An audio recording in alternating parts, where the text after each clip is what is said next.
Hello everybody, my name is Troublemaker. This is Wargame AirLand Battle. Great match this week. A NATO versus Pact. Weird, I know.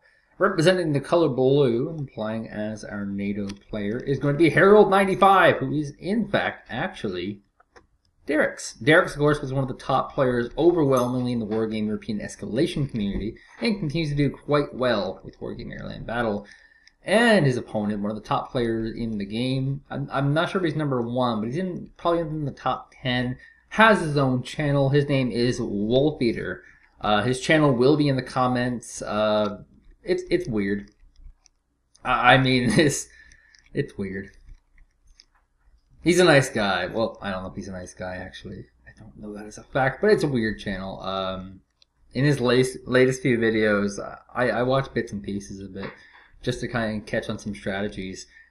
He is choosing to not wear a shirt, and he has a cam up, and he's not wearing a shirt. But clearly, and if you, I'll have the link to the channel in the video, in the description here. You can see a shirt is hanging from his chair, so it's not like he chose not to wear a shirt that day. He just chooses not to wear a shirt on a leather, while sitting on a leather seat, while playing Wargame AirLand Battle. It's just weird. Just tutorials and guides, which they have a weird quirk to them. The game is for the noobs, and he's definitely very Eastern European. So a lot of the stuff about him is that Eastern European dialect that ends up seeming a lot angrier than it actually is.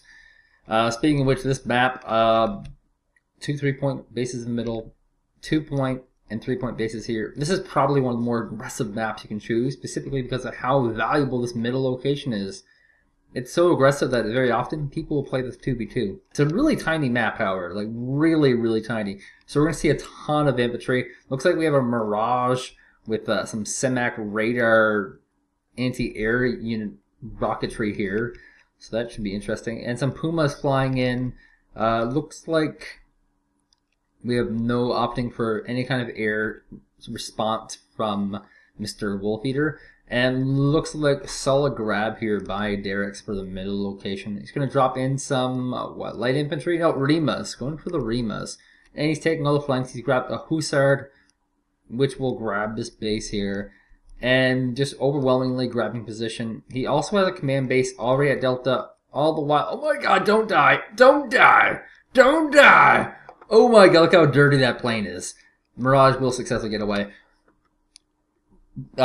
Huge stylistic difference here. Wolfeater has rallied in his command after the fact. We're able to rush on this map. Like I said, it's a very tiny map. And opting for more front-end infantry to try and grab bases, whereas Darricks has basically grabbed the forward point and grabbed this base here. It is a VAB PC, which is of course an armored command, as opposed to a Jeep command. The difference is quite simple. No armor. Some armor. That's it. Just a little bit of armor. But it matters with artillery barrages and whatnot. So some anti-tank guns getting deployed on the field and will be hitting from a long distance, trying to strike some of these command vehicles here, but not quite getting the hits. Does he actually see these? What's he actually targeting here? Looks like the Tunguska is the actual target here. Just not a highly accurate anti-tank gun. Of course, leveling these up becomes very, very good because they become more accurate with levels. So extra base here for Wolfeater has this forward reinforcing point, which is not that much forward, not that much closer, which is why a lot of players do not opt to take this.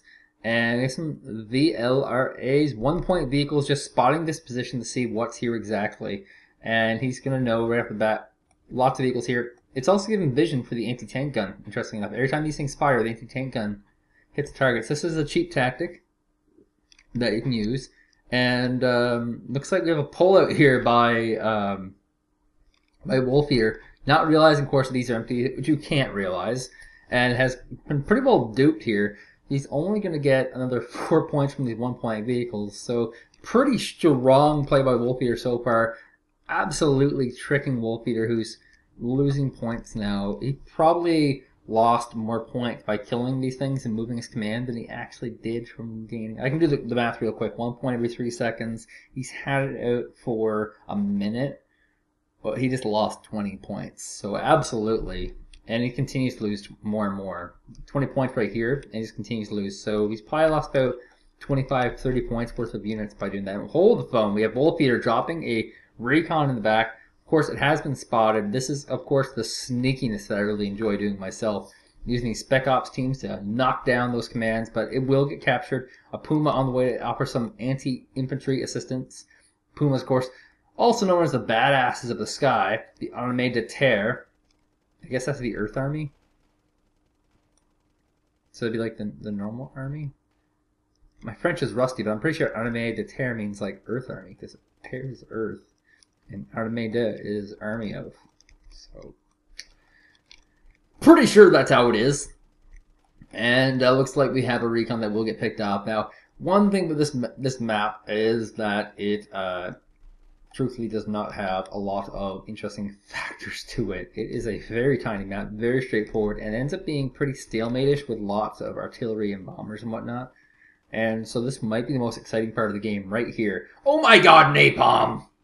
So these men will burn alive, and this is what it looks like for men to burn alive. They fight valiantly while on fire. If that was me, I'd be like, on fire! And I'd run around in circles, which of course is bad for you. You should not run in circles while on fire, but no one said that you were smart when you were on fire. And yes, in fact, we'll get the typical stalemate. The line was drawn by Darricks. He has taken this middle location as his property. Hasn't physically taken it, of course. And we're going to see a lot of bombers and air spear fighters and artillery units popping out just to fight off the stalemate. And desperately wants to get these MI, or it's just a MiG 23P coming in to try and do something. The Mirage fights it off and kills off that helicopter successfully. Now we're in a total stalemate. This is absolutely one of the worst design maps in the game. But it does give you an opportunity to talk about something interesting. Wargame Red Dragon. It is officially announced. Eugen Systems has in fact announced the release of Wargame Red Dragon. Red Dragon was actually in development simultaneously with Wargame AirLand Battle. Probably about 3 months before Wargame AirLand Battle's release. They had a separate dev team working on it, so it's going to have some different unique stuff to it. And they released it at Gamescom. They showed a tech demo of all the cool stuff. And of course, they haven't actually released any real information on it yet. A lot of stuff that we know about it is just guesswork. So we're guessing amphibious units. We're guessing amphibious units because it kind of looks like there is an underwater unit. Because they show water, but there's no unit there. So it looks like they might be doing some amphibious type units who can go over the water seaboard, which means there might also be a Navy feature. I wouldn't count on the Navy feature, but it's possible. Maybe some rockets will get fired off or something like that. You know, these sorts of ideas. Red Dragon, of course, implies an Asiatic battleground. The most likely battleground, of course, will be China, because this big round thing. But it opens up so many gates that they can use. They can use Japan with island hopping. They can use Korea, Cambodia, which is very, very likely. They can add in China as an actual army, which is cool in itself because most people don't realize that China makes its own vehicles. And in fact, they have their own vehicles called the Types. Oh my god, he gets one. And he escapes freely. Oh, Darricks. The Types, Type 10, 20, 30, 40, 50, so on and so forth, are all just modified T-55s, basically, which China sells en masse around the world. They're one of the biggest military salespeople in the world, and you see more Chinese type tanks in battle these days than most of the tanks in the world. Most tanks in the world sit in reserve and do nothing. So they're interesting. They're battle ready. They're battle tested. They work, and they can add in the Chinese faction for the Soviets, which is awesome. It also opens up the chance for Japan. Japan doesn't have their own army types. They don't have an army complex. They have American types. Japan isn't technically allowed to have an army ever since the World War II treaty was signed, in which they agreed not to have an army that was any larger than defense purposes. So they don't have a real army. But if World War III busts out and Japan's on our side, who's to say that treaty's not null and void and they can suddenly have an industrial complex again? it could make for some pretty interesting Japanese prototypes. Because, I mean, the Japanese do design tanks. They just don't make them. They make all electronics. Of course they design tanks. It also opens up Vietnam, Cambodia as a possible war area. Lots of DLC options because of the atmosphere that we're in. And they're also able to render desert, which is cool. Something they've never been able to do. If you look at the maps currently, keep in mind there's this giant war battle going on, a pure micro of anti-tank guns smashing against this anti-infantry vehicle and the infantry trying to kill this infantry. The only thing they can really render is towns and plots of land with either like grass or wheat or arid land or more hay. You know, they can't create pretty much anything other than forests, farms, arid land, and towns. That's all they can make right now. They don't have an in-house tool, and this is what they can make. But with Wargame Red Dragon, they can make deserts. And deserts means possible Middle East expansion as well. They could possibly do way more with this new game than they could with this one. This game's great and all, but it just doesn't have a lot that they can do with it. It's very, very limited to almost entirely Norway, which is fine. I enjoy the game. But yeah, that's the news, and you know, things have been heating up since I've been talking, so I'll stop talking about that and get back into the acciones, because we do have a lot of flanks being fired on.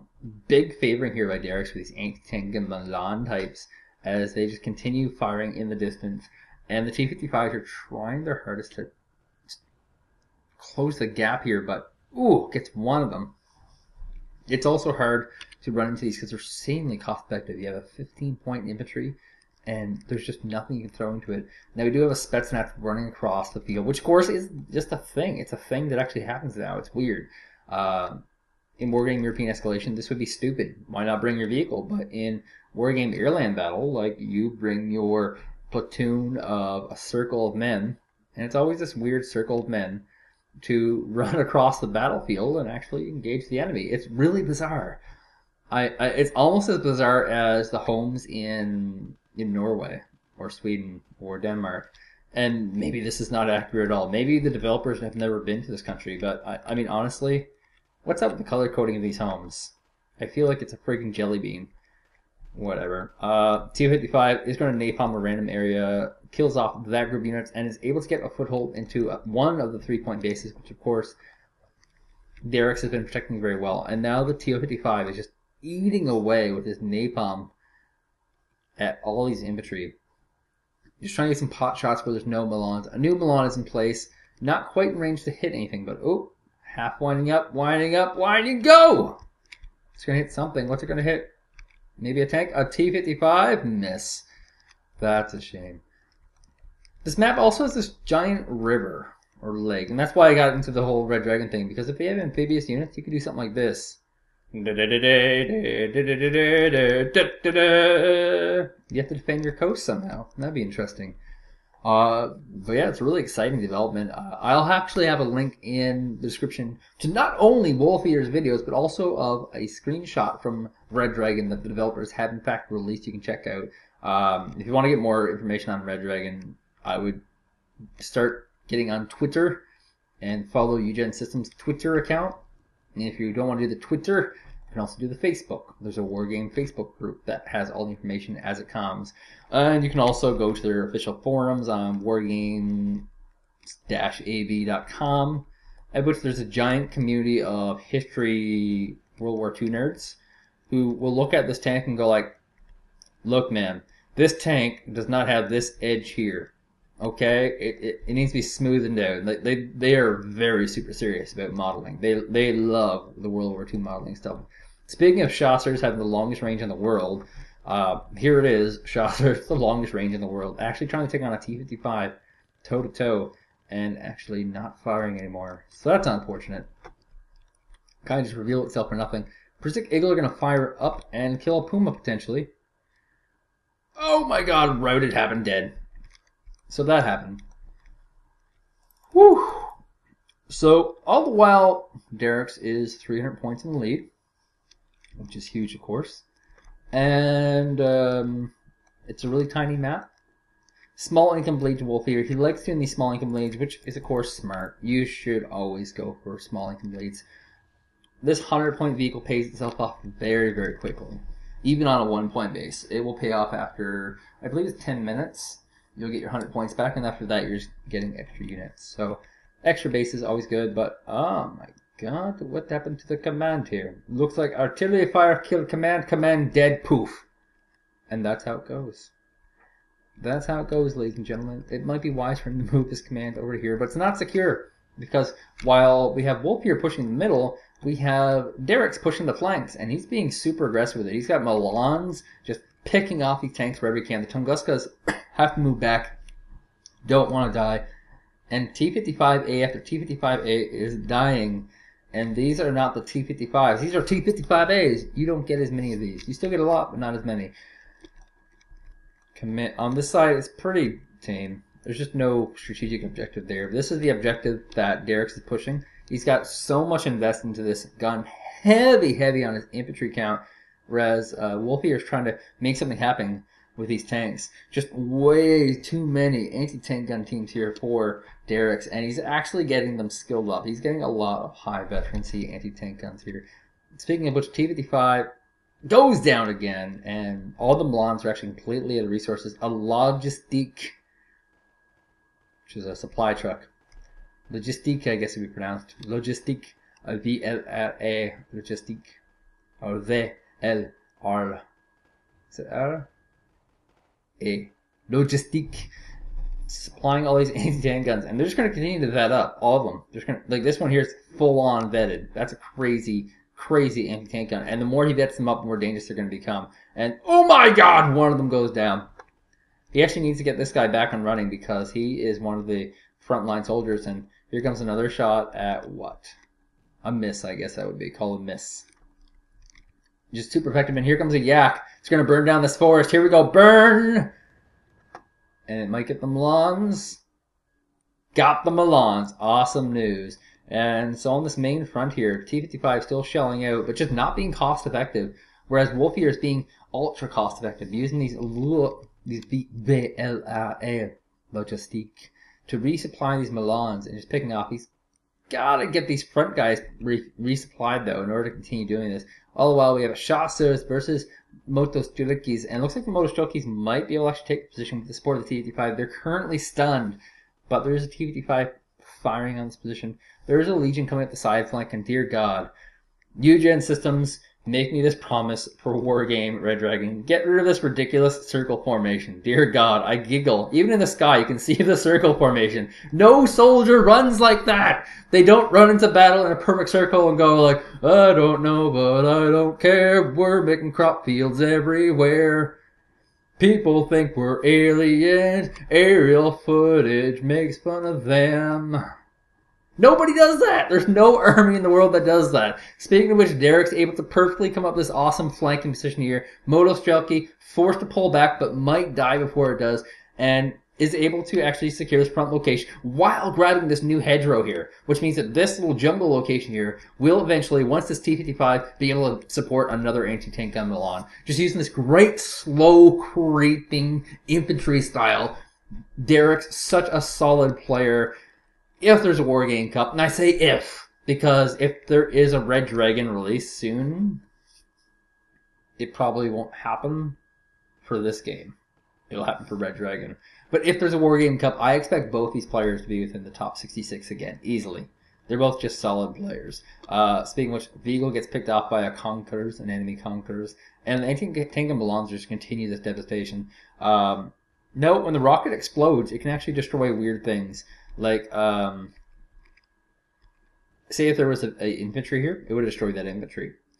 It's kind of weird. It can only aim for tanks, but it can actually hit other things. Very weird. I actually have 2 games, Wolfeater and Darricks, and I'll show the other one up next week, and there's some pretty weird stuff in that one too. And but this is my only game for this week. I have a sore throat, and it's killing me. So unfortunately, I can't do too much this week.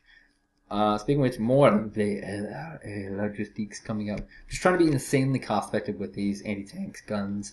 He has 3 of them up here. He's been constantly resupplying them. Their veterancy is getting insane.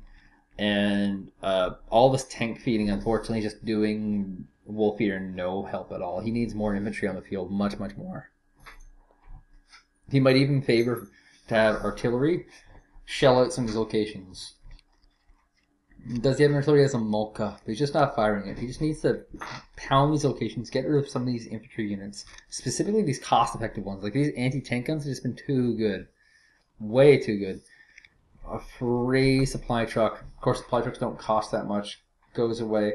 And there's another thing that is not really realized right now by Wolfeater, and that's that every time the T-55 fires, he's also revealing himself, which means that these Milans, these F1 Milans, can actually fire and kill far more valuable things. I mean, killing this Legion would be great. It's 20 points, that's good. But this T-55 is 25, and it's much easier to kill.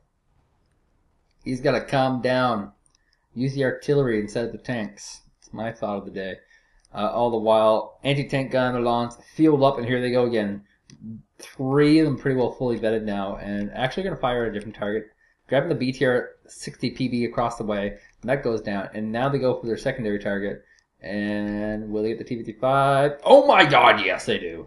So T-55 goes down. Another T-55 is rallied in. The Legion is going to cautiously walk away. What do you do with 1-point infantry? That's a good question. Good question, guys. 1-point infantry should be stuffed away and never used. Either that or merged in with existing squads, because 1-point infantry have this problem where if they die, they cost you 25 points, and if they survive, they risk of costing 25 points. And oh my god, Congress could die right now. 1 point left on it, dead. Very good artillery barrage. Corrected shot, I believe. And here's the T-55 continuing to fire. The Chasseurs once again exposed this front location, which was so valuable. Now, not so much, but there's an 800-point lead here for Darricks, who's just playing insanely good. Here comes an artillery barrage. Will it hit pay dirt? That's the question. It's got to kill some of these Milans. That's the big deal here. And one Milan does get struck, almost dead, but still surviving. And more Milans are in here. We have 3 more Milan, 5 more Milan squads picking up, because Darricks says that this is the ATGM game. Motostrelki finally grab a forward position. This is very dangerous, because there's not a lot of chasseurs up front that can really deal with this. In fact, there's only 8. Now there are 7. Just these 7 here. And this is a lot of Motostrelkis. He's going to need to shell this place out pretty heavily. He's been putting in Milans, abusing the fact that Wolfeater just loves those tanks.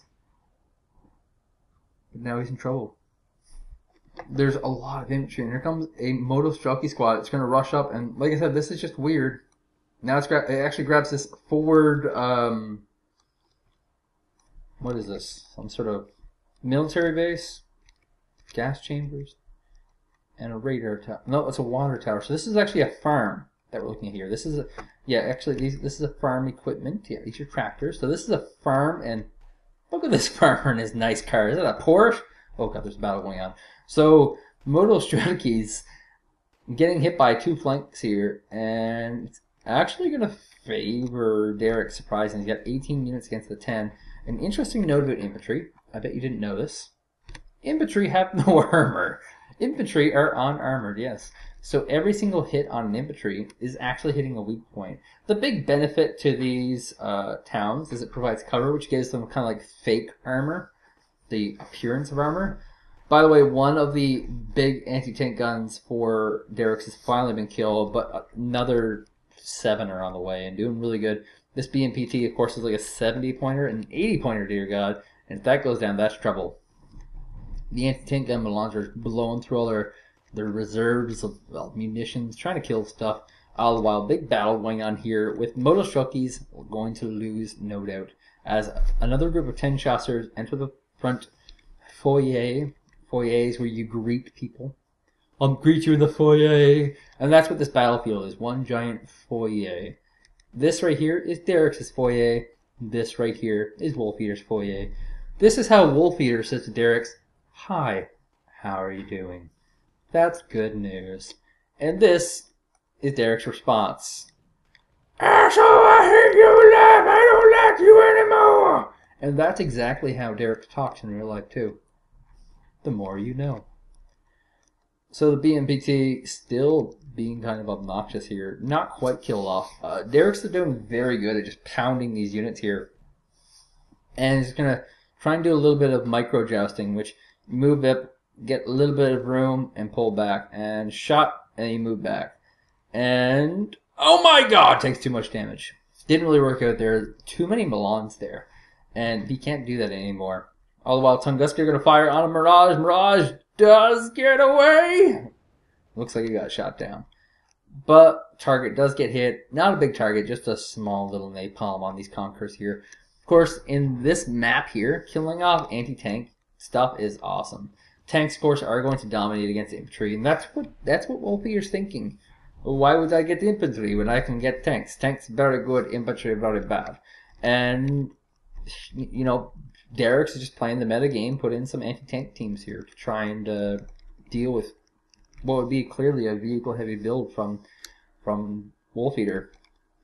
All the while, another BMPT comes in. BMPT, immortal machine of the Soviet Empire.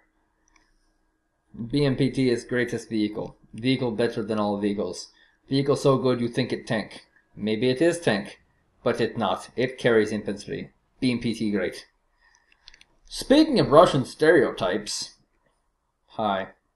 I can't wait for Red Dragon. I'm pretty jacked. I played the campaign for Wargame AirLand Battle like 3 times each campaign on full on the hardest difficulties, and I pretty much out Wargame AirLand Battle myself as far as the campaign goes.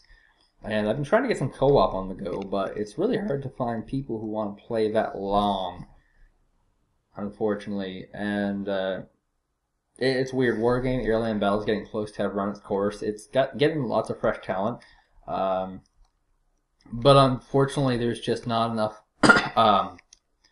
like bigger players playing games right now, and the metagame is not shifting. That's one big thing. If more bigger players would post their games, the metagame would shift because newer players would realize what they're doing and play the meta, but that's just not happening.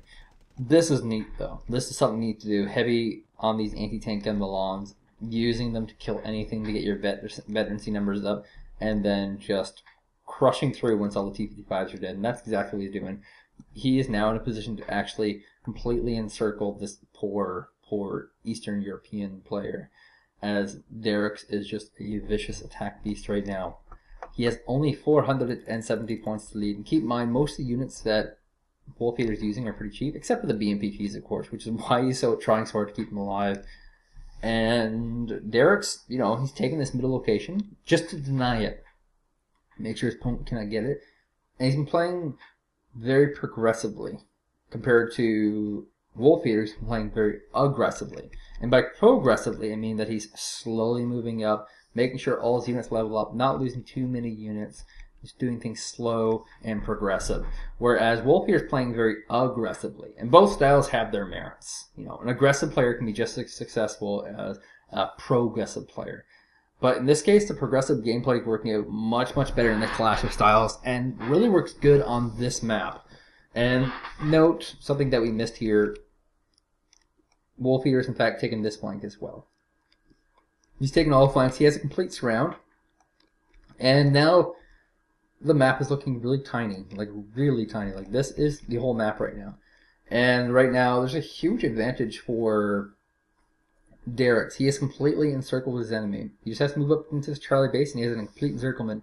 He's moving up these very potent anti-tank gun Milans into some of these towns to try and pick out any vehicles. And here comes a juicy vehicle, speaking of the devil. Like I said, he's trying to get his veterancy numbers up. Higher vetted Milans do very, very, very well, and just able to pick off so many vehicles so successfully, making these the ultimate anti-tank weapon. And there's not really much Wolfeater can do right now. It's really one of those situations where you just tap out. Speaking of which, lots of weird scouting options here. And I'm not saying it's not warranted, because it is. This is actually the kind of path that a person would take if they want to put a spec ops team. It's just really unique. I imagine that more people will start doing that because it's actually useful. But it's very unique, and might get this Milan squad, but not before it expends its entire cache of rockets. Unfortunately, not getting any kills there, and looks like we're seeing a small T-55 push again. Deagle goes down, and look at how much anti-tank solutions there are here. Just way too many. And there's a rocket coming in, a rocket barrage, stuns the BMPT in place. Not doing too much damage to these very high armored vehicles, but he does stop the push.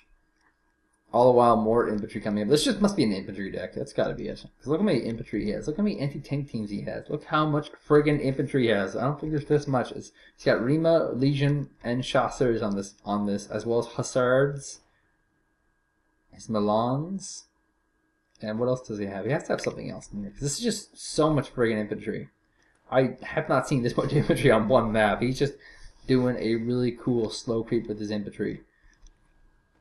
Which is not hard to copy, by the way, in case you want to get good. This is another good style you can use on these small maps. Slow creeping with infantry, and this one makes really a lot of sense, because look how many freaking buildings there are. There's a lot of freaking buildings on this map. You can absolutely do this on this map and be very successful with this hugely mixed, I think it's a mixed NATO deck, because that's French, and that's also French, and that's also French.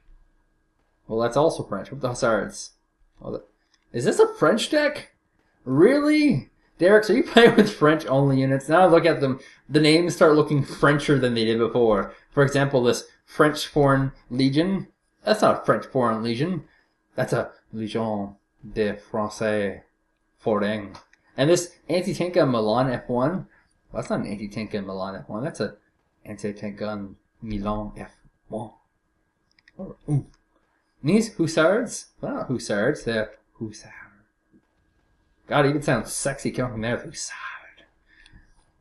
And of course, these Chasseurs, they're not Chasseurs, they're Chasseurs. I think this is a full French deck, and I think the French must overwhelmingly have really great infantry. Because look at this. This is a lot of friggin' infantry. And I guess it makes sense because the deck advantages would give him a higher loadout rate. He must just have really great anti-tank gun Milan. Because now we're going to pronounce everything in the French. Whereas I think this is a Soviet deck from Wolfeater. Yeah, so I think this is a Soviet versus French game. Completely, 110%. And I don't think this is mixed NATO at all. I'm pretty sure this is completely French. Roland is French, yes. Logistique, French. VAVPC, French. Yeah, this is a French deck. OFI, of course it's French. The OFI, or the AUF1, as people often criticize me for. Troublemaker. That's not a Phi, that's an F1. God!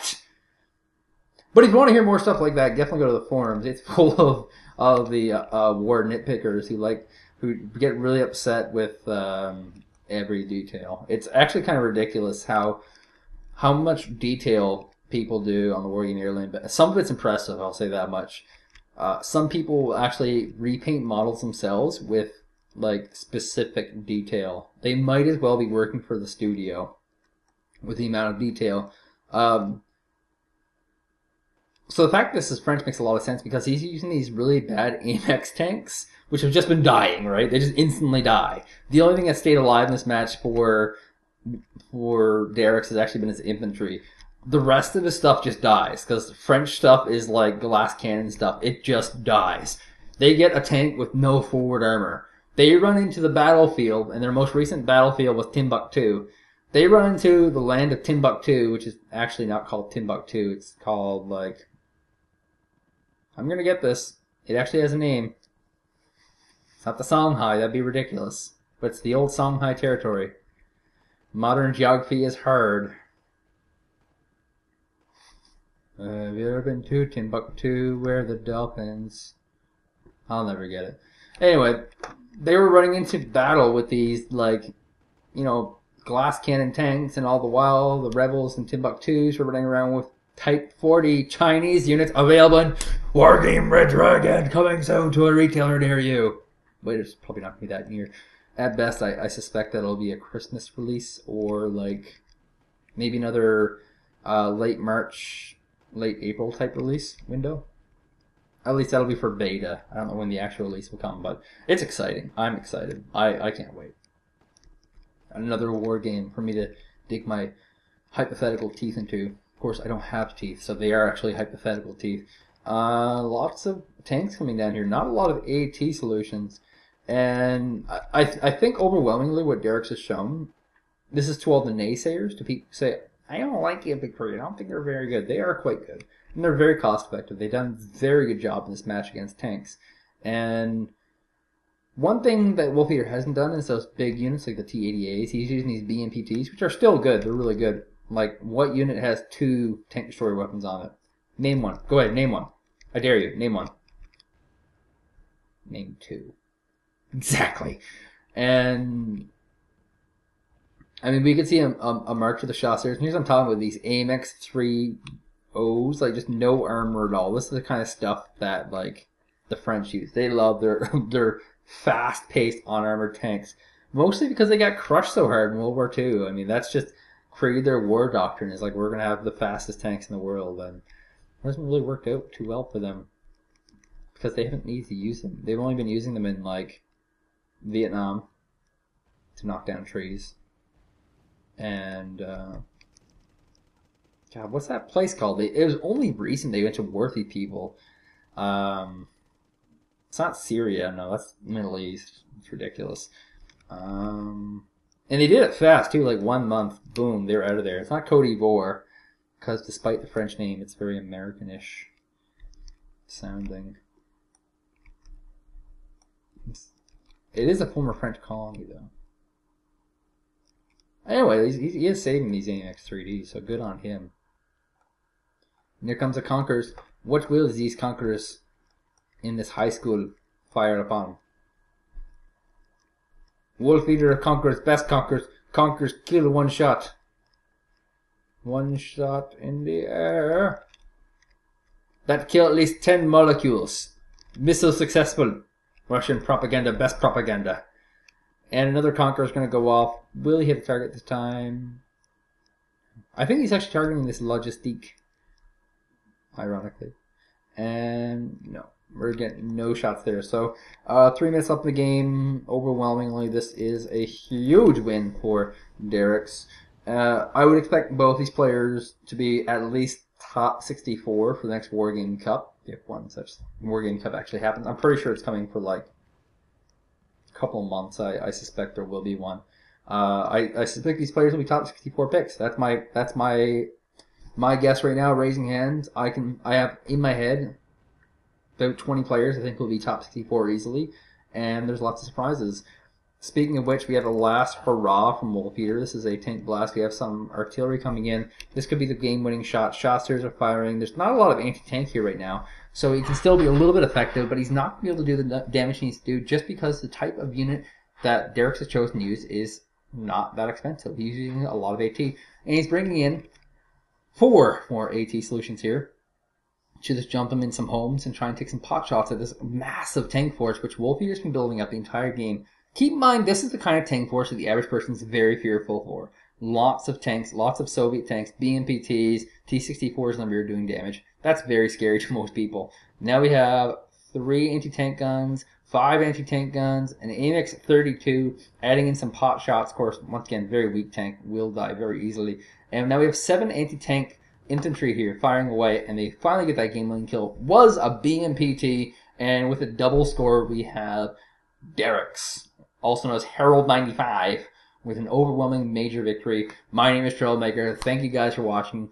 Join me next week. Remember to go into the comments or the description, get those links, and you'll see what I'm talking about. And also thumbs up, subscribe, all that good stuff. See you guys next week.